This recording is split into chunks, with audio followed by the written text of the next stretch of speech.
so sick of old Skeletor face ass Caitlyn Jenner. Oh, I cannot stand Caitlyn. I can't stand her, okay?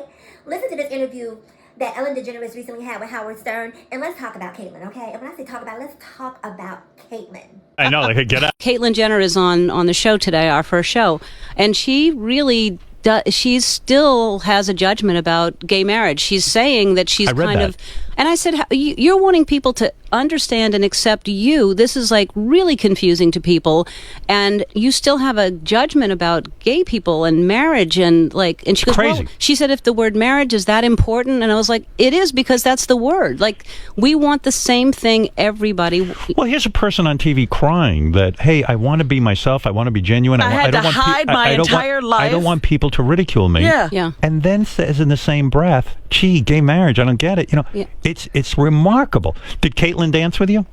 No, she didn't dance. I don't think she's a dancer. I don't think she's a dancer. And she didn't, and maybe she didn't want to dance with me because I'm a lesbian. I really think that she was great. It was a great interview, and you're grateful she came on. And I'm grateful that she was on the show. And I don't really know her, and I'm trying to understand it because I don't fully understand it either. But I also want everyone to be happy. So, but I don't fully understand all of that.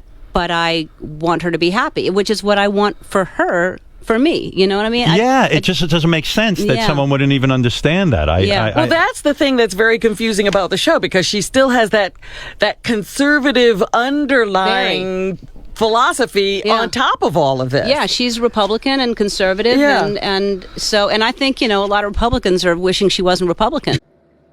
Okay, so there you have it. Ellen sort of recapping this interview that she had with Caitlyn Jenner, where Caitlyn Jenner is basically, we know she's against trans women in sports.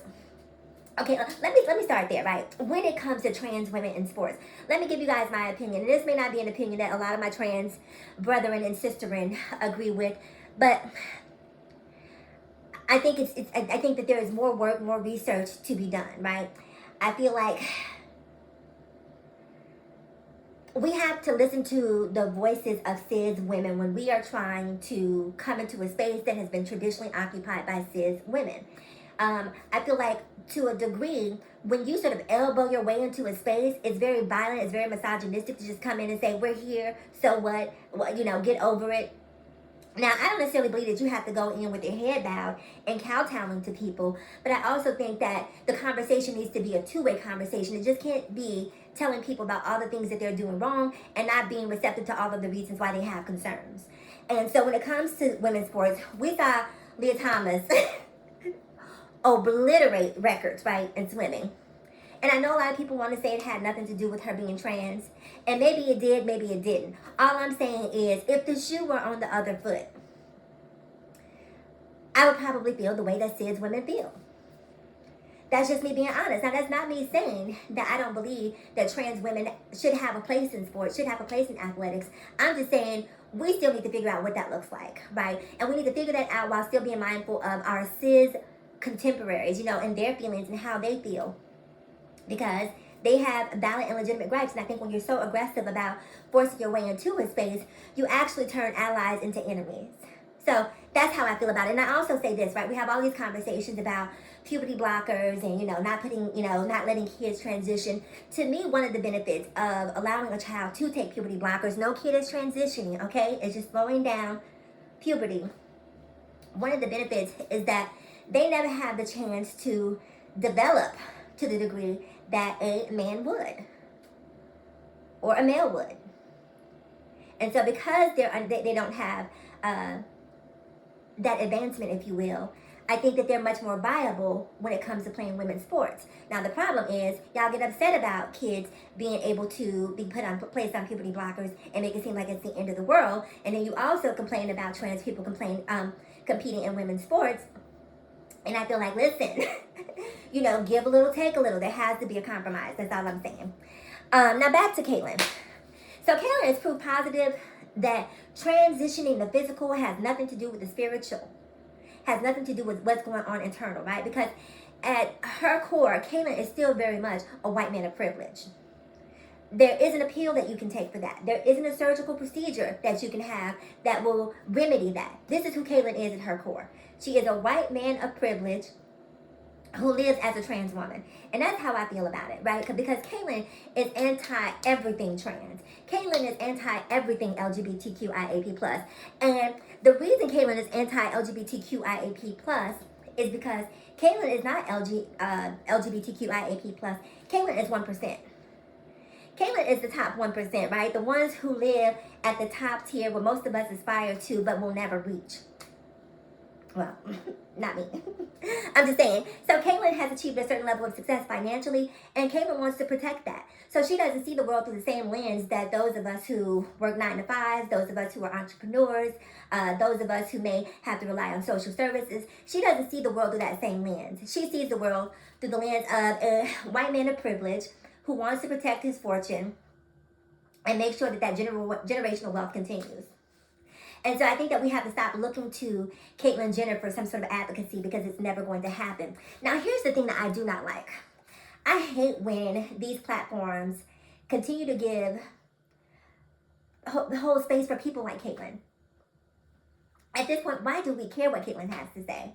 At this point, it's redundant. We know who Caitlyn is. We know Caitlyn is, not going to speak up for marginalized communities. We know that Caitlyn has a very clear point of view, and that point of view is white male of privilege. I don't need to hear any more from Caitlyn. Ever. Ever. I don't even care if there's a shift. If suddenly she has an epiphany and she comes to the light, she's like, you know what? I was wrong. At this point, you've done too much damage. And girl, just keep it moving. So that is my opinion on Caitlyn Jenner. I just feel like I don't understand why people are so invested in what other people do. I try my best to really see both sides of the coin. But I'm sitting over here in my home, minding my own business, right? And you're probably out there in bed with someone that I do not approve of. But guess what? I don't know it. I have absolutely no insight into what you're doing because it's not my life. It's yours. It's your life. And I wish people would just get to the point where you're able to understand that my choices are for me. That's why the word my is the first word in the sentence, because they belong to me. They're not yours. And at some point, surely not in this lifetime. Listen, let's be honest. We'll never ever get to a place where we live in a world where there is no racism. We'll never get to a place where there is a world with no LGBTQ hate. That is just the reality of the world that we live in. Unfortunately, most of us, well, I should say most of us, all of us were born into a world where religion exists. And because religion exists, so too does hate and prejudice and bigotry. And because religion exists, so too do the justifications for prejudice, hatred, and bigotry. And so you just have to learn how to exist in that space. At the end of the day, you just have to learn how to not give a damn.